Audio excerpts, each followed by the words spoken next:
de Jesus chegar, tinha uma tradição de duas escolas. Diga comigo, a escola, bem forte, vamos lá, a escola de Shammai. Qual é a primeira escola? Shammai. E diga comigo, e a escola de Hilel. Qual era a primeira escola? Qual era a segunda escola? Aí essas duas escolas, uma era radical. A escola de Shammai dizia: o homem só pode se separar da sua mulher em caso de adultério. Mas eu já expliquei que o problema não era só o adultério. A escola de Hilel era liberal. O homem pode se separar se ele achar qualquer coisa feia na mulher. Achou o cabelo feio, achou o dente dela feio. Porque o homem, irmão, quando ele ama a mulher, ela pode estar com um dentinho velho feio. Aí ele vai lá assim no rostinho dela: amor, bem, amanhã eu quero que tu vá lá no dentista, urgente, não é assim? O que é, bem? Abre a tua boca aí, ele até pega. Olha, filho, tu tem que ajeitar esse dentinho aqui, amor, viu? Amanhã, viu, amor? É assim. É ou não é o homem que ama a esposa? Pronto, ele não chega dizendo: olha, a esposa do fulano, ela só anda bonita. Ele chega: minha filha, eu quero que você, tá aqui o cartão, eu quero que esse mês você compre umas roupas para você, bonita. Vá, minha filha, te arruma, compra uns tamancos bonitos, que eu quero ver tu linda, meu amor. Eu quero ver tu linda. Ele quer a fantasia dele bonita, sim ou não? É assim. Agora fica, tá faltando amor, eu não estou, coisa dele. Ok? A escola de Hilel dizia que o homem poderia se separar por qualquer coisa. Irmão, era muito humilhante. E aí era o seguinte, está lá em Números capítulo 5. Se o marido desconfiasse da mulher, ele dissesse assim: eu acho que a minha mulher está olhando para o João. Aí ele levava no sacerdote. Aí o sacerdote chegava: a senhora está olhando para o João? Ela dizia: não, sacerdote, estou não. É meu marido com ciúmes exagerados. Não, mas venha cá. Ele pegava o pó do tabernáculo, botava dentro da água, e aí ele olhava para ela e disse: pega isso aqui, beba. Quando tu começares a beber essa água, a tua coxa vai cair, as tuas partes íntimas vão inchar, o teu útero nunca mais vai produzir, vai sair sangue pelo teu nariz, pela tua boca. E ela tinha que beber a água. E ele dizia: se ela não tiver pecado, a água da maldição não vai fazer mal dela. Era assim com a mulher. Era assim com a mulher. Aí agora vem, pronto, essas duas escolas vêm antes de Jesus. E eu vou correr aqui para finalizar agora. Quando Jesus chega, ouçam bem, Mateus 19, capítulo 10 de Marcos, são as referências. Mateus 19, capítulo 10 de Marcos, Lucas 16, 18, 1 Coríntios capítulo 7 que ele está lendo. Vou correr agora para finalizar. 10 minutos eu vou encerrar aqui. Olhe bem para cá. Olhe bem para cá.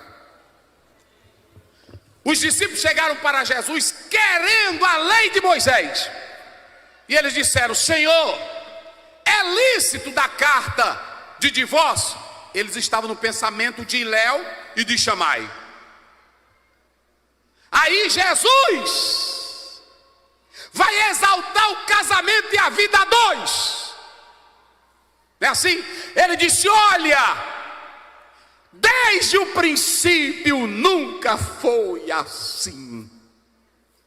Gênesis 2:24: deixará o homem pai e mãe e unir-se à sua, e os dois serão o quê? Esse é o princípio. Jesus não foi nem para a escola de Hilel e nem para a escola de... Aí os discípulos viram que não tinha espaço, correram e disseram: mas Moisés deu carta de... Aí ele disse: Moisés fez isso como uma concessão para proteger as mulheres. Ele fez isso por causa da dureza dos vossos. Quando Jesus terminou, porque Jesus nunca podia ser a favor do divórcio, porque ele ia destruir todo o plano ideal de Deus. E o que acontece? Jesus diz assim: olha, isso é por causa da dureza dos corações. Os discípulos saíram dizendo assim: então não é bom casar. Não foi assim? Está em Mateus 19. Então não é bom casar. Mas vocês observaram que apenas o Evangelho de Mateus, olha para cá, apenas o Evangelho de Mateus tem a expressão a não ser por causa de relações sexuais ilícitas. Leia Lucas 16, 18. Rapidinho aí eu vou encerrar aqui com essas exposições. Vamos lá. Como é que diz? 16, 18. Ou qualquer que deixar sua mulher qualquer que deixar sua mulher e casa com outra, adultera. E aquele que casa com a repudiada,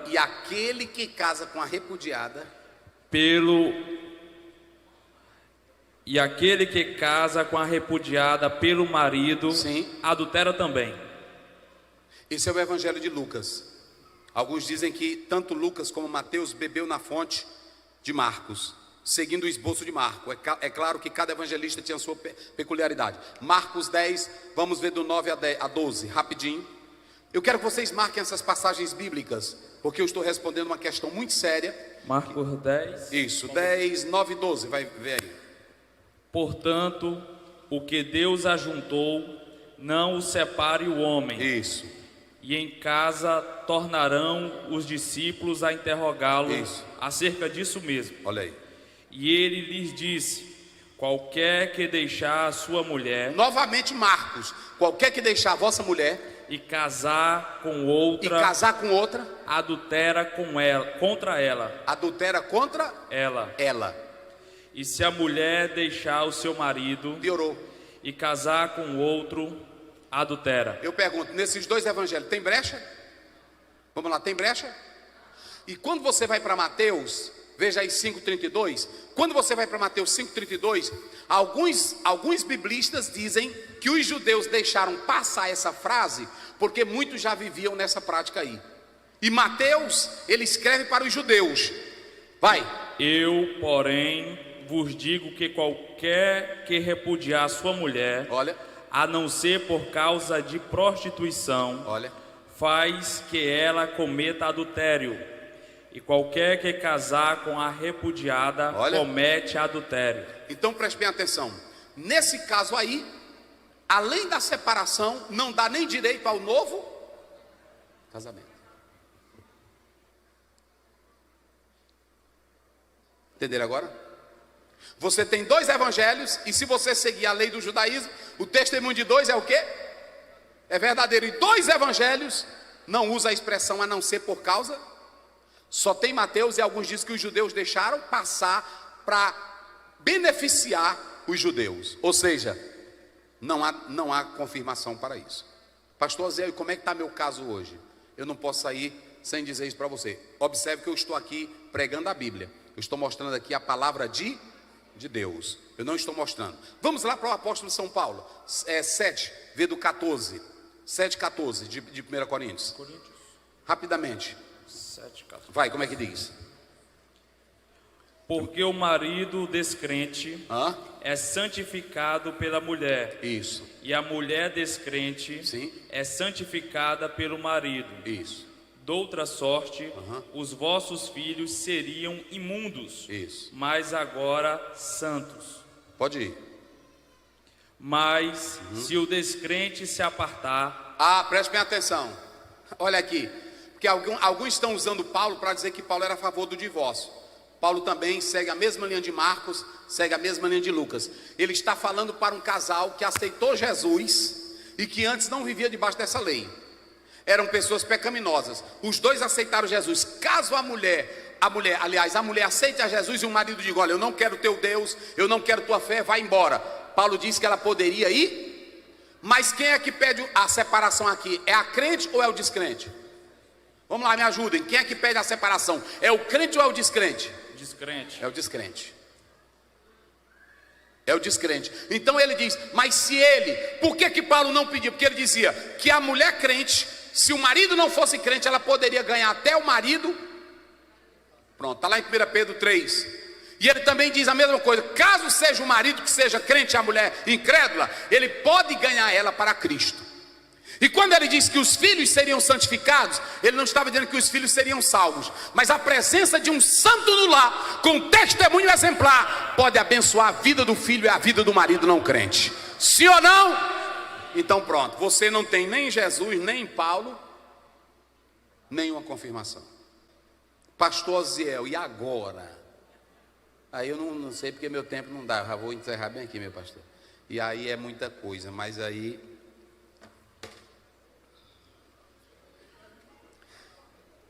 O que está pesado é porque aí nós temos que resolver o caso dos irmãos, né? Aí criou-se uma teoria do traído inocente e do traído culpado. O que é o traído inocente? Alguns dizem que aquele que foi traído inocentemente, a partir desse momento, ele tem liberdade para se casar com outra, porque ele era um inocente. Só que Jesus piora o negócio, porque ele está dizendo que mesmo tu sendo inocente e casar com a repudiada, tu faz o quê? Aí piorou, porque Jesus está dizendo assim, ó, aquele que casa com a pronto, aí piorou o negócio. E o culpado, eles dizem que o culpado não pode contrair novo casamento. Por quê? Porque ele foi o pivô do pecado. Então são as explicações que os homens dão. No Código de Hammurabi, me parece 1927 ou 1928, tinha também a lei do divórcio. Lá, se a mulher fosse apanhada em adultério, ela era afogada, jogada dentro de um rio muito fundo, que ela não saía mais. Até no Código de Hammurabi, antes de Moisés, a mulher borboleta. O que era mulher borboleta? É aquela que não faz a comida, é aquela que só vive no WhatsApp, é aquela que só vive na rua, é aquela que só vive no shopping, que não liga para casa, não liga para o marido. Pelo Código de Hammurabi ela era morta. Mulher borboleta, só vive voando. Assim, entenderam minhas coisas? Isso é o Código de Hammurabi, não é o pastor Zé, é o Código de Hammurabi que fala isso, a mulher borboleta. Então preste bem atenção que Jesus fechou toda a brecha, sim ou não? E Paulo também fechou a brecha, sim ou não? Agora vamos para mim finalizar. Quem é um que pode ficar aqui em pé para me ajudar aqui? Tu mesmo que está com o microfone, vem cá. Eu mesmo vou fazer aqui duas perguntas para ele. Não é pergunta de Bíblia não, são duas colocações e ele vai me dizer. Ele é estudioso, seu nome é o... Bota aí no microfone. Orleães, me diz uma coisa. No caso da mulher ser casada, e Jesus disse que a não ser, se fosse seguir a escola de Shammai, a não ser por causa de adultério. Mas digamos que uma mulher é casada com um homem que ele é brutal e ele mata alguém, e ele vai para a prisão perpétua nos Estados Unidos. Como é que fica nesse caso? O que tu acha? Porque se seguirmos a escola, diz a não ser por causa de relação sexual ilícita, mas essa mulher sabe que o marido dela nunca mais vai voltar. O que tu acha, como é que a gente tem que fazer? Se ela for crente, ela vai ter a esperança dele sair, mas se concretizar a lei e ele for morto, ela fica viúva. E aí abre brecha bíblica para um novo casamento. Está certa a resposta dele? Quem acha que está certo? Levante a mão. Quem acha que está errado? Está certa a resposta dele. Mas digamos que a mulher seja casada com um homem e de repente ele fica louco da mente, insano, não volta mais. E aí? Qual é a saída também? Ele foi embora, não, ele está louco, ele não fala, ele não sabe mais de nada. E ela tem direito de pedir o divórcio? Não. Tem que orar a Deus para Jesus curar. Tá doente. É verdade, na mente. E no caso, para a gente encerrar aqui, e no caso daquele marido que ele é um bom pai, ele é um bom esposo, supre a esposa de tudo, mas ele vive traindo a esposa, ela tem o direito de se separar? O que ela tem que fazer? Pedir logo o divórcio, chutar o balde, o que ela tem que fazer? O perdão é o melhor caminho. Essa era a resposta que eu tinha para dar. Porque a Bíblia diz que morrendo, está livre para casar com quem? Contanto que seja como? O Senhor. Agora eu vou responder uma coisinha, obrigado. Há um autor americano que diz assim: porque cada caso tem que ser analisado caso a caso. Só que a Bíblia, ela não pode abrir brecha para essas coisas, porque senão banaliza e o homem tem um coração duro. A Bíblia tem que ser a Bíblia, e você precisa se render à Bíblia.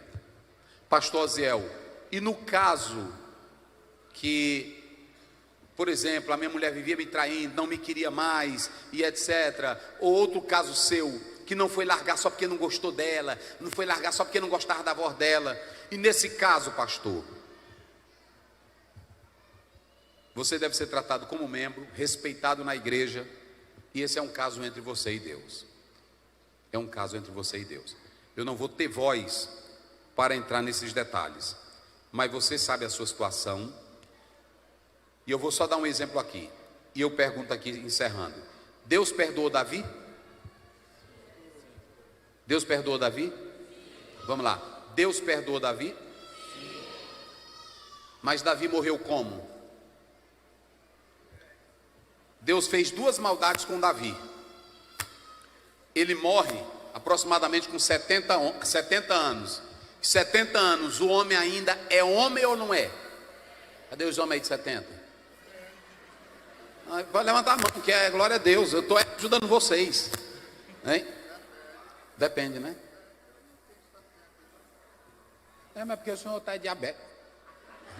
Olha, agora preste bem atenção. Deixa eu dizer uma coisa para vocês. Davi tinha 70.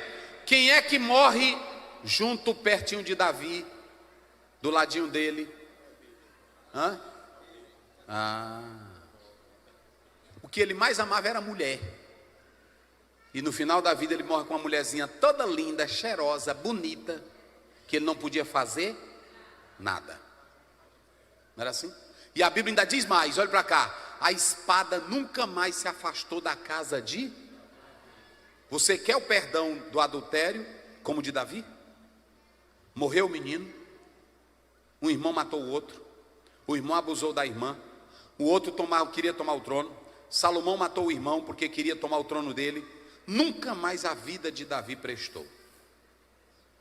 A Bíblia diz que a espada nunca saiu da casa.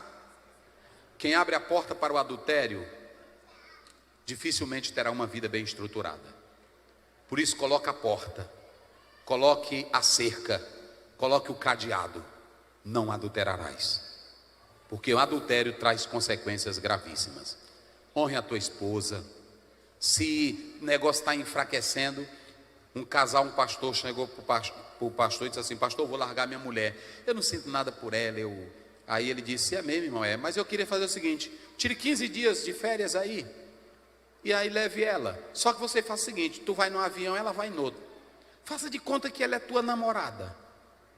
Ele ligou para a irmã: irmã, olha, tá assim, agora faça de conta. Aí ela foi para um lado, foi para o outro. Aí ele estava lá na praia e ela chegou, toda linda, bonita, toda arrumada, jogando cabelo. E ele disse: meu Deus, que mulher linda é essa? Aí ela olhou assim: é a minha. É a minha. Aí ele, pronto, voltou e disse: pastor, não vou mais me separar não. É porque às vezes a mulher também está dentro de casa e ela esquece que é mulher. Tu é fêmea, minha irmã. Tu pode ser mãe, tu pode ser mulher, mas tu tem que se lembrar que tu é fêmea. Deus, quando deu para Adão, ele não foi uma mulher, eita mulher. Não, ele deu foi uma fêmea. Tu é fêmea, tu é Ixá, tu é mulher, tu é fêmea. E fêmea as irmãs já sabem o que é. E também, meus irmãos, tu é macho. Tem um bocado de homenzinho velho também, que as mulheres estão pulando fora, que o bichinho velho não dá conta de nada. Fraco velho, sabe nem beijar a mulher, bicho velho só cospe ela o dia todinho. Aí pronto, aí a mulher diz: não quero não sabe dizer nada. A mulher abusa também. Até esse termo melofo é exagerado. Pronto. Tinha um irmão que ela tanto tempo. É aqui minha gatinha, pastor, minha gatinha. Aí a irmã: não, para, eu já estou abusando. Tu tem que saber a hora também, porque aí é assim. Deus te abençoe, paz do Senhor.